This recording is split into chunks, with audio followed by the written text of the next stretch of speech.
Let's face it, if you're anything like me, it gets to this time of year and you've probably put your lights away back in the spring and forgotten exactly where they are. But buying a new set can be pretty confusing. So let's head inside and take a look at some of the best ones for 2019.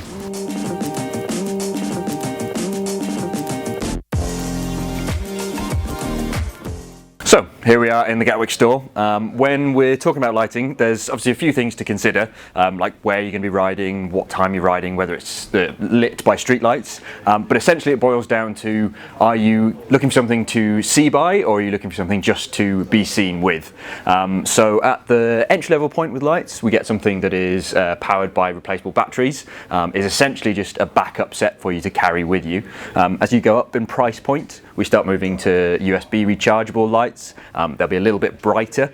They'll start to come with slightly stronger body builds. They'll be CNC rather than plastic. And then as we go to the top end, we start getting stuff that you can see by. So for trail riding at night and for riding in the lanes, that sort of thing.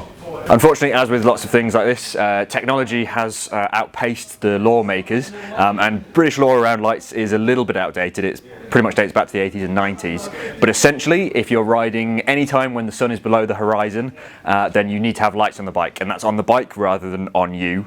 And there's essentially a minimum lighting requirement of approximately 50 lumens. So if you've got those, then you're all set. So let's take a look at a few lights. We're going to break this down into three categories. We're going to look at commuter, road and off-road, but really what that breaks down into is whether you're riding in the city where it's going to be lit by street lights, or whether you're riding out in the country lanes or on trails. So first up, let's look at commuter lights. First set we have is the FWE USB rechargeable set. So we've got 80 lumens at the front, 12 at the rear.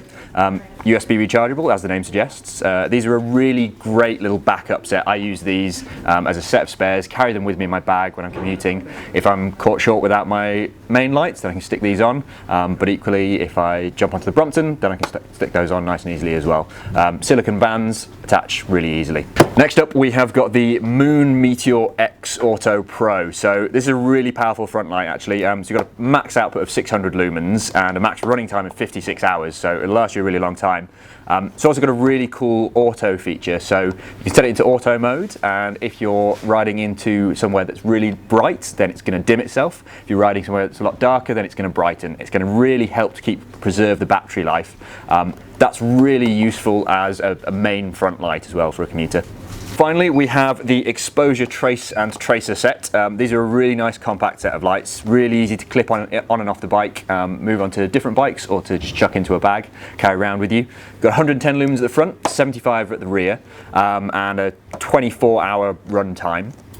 On those as well, you'll have three different settings. You've got their main setting on constant, you've got a pulse mode, and then you've also got their day bright running mode.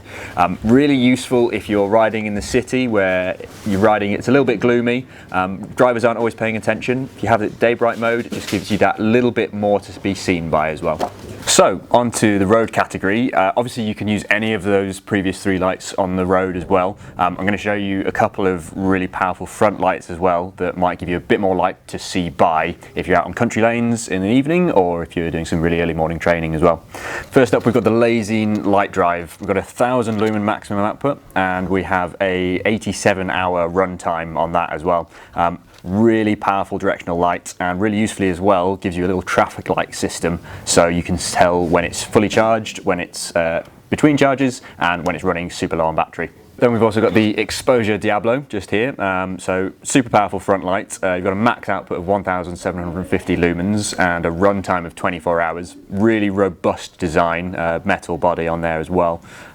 That you can mount on your handlebars or as a second light on your helmet, so perfect for anyone who's training late at night. Then onto our last category for off-road riding. Obviously if you're riding off-road, you're going to need quite a bit more firepower on the bars to light the trails. So we've got a few lights here. First up we have got the Bontrager Ion. Here this is a 450 lumen output and has a 10-hour runtime in day flash mode. Again, these are really great as a second helmet light as well. Benefit of having a helmet light for trail riding is anytime that you're going to be looking down the trail, then the light's going to follow you rather than just pointing straight forward. So then we've also got the Nog Power Trail. This is really powerful, 1000 lumen output. Also has an elliptical beam, so going to light more of the trail in front of you, means you can see more to the sides of the trails. Also has a modular system to it, so you can add extra battery packs if you're going to be riding for longer periods or over several days. That'll keep you going throughout the whole trip. And finally, for people who are going to be riding on trails in the forests at night, you're going to need some absolutely massive output. We have here the Exposure 6-pack. This gives you a whopping 5,000 lumens and has a 10-hour runtime. They've also got their Reflex Plus technology, which reacts to essentially acceleration. If you're riding fast down the trails, then it's going to get brighter, and if you're climbing slowly, then it's going to dim when you don't need that much light. Saves battery power and is going to be an absolute beast on the trails for you. So there we go, just a quick rundown of a few of our product picks for different categories for riding at night. We'll link all of these in the description below, and they're all available online and in store now. If you've got any products that you use that we haven't mentioned here that you're massive fans of, then let us know in the comments.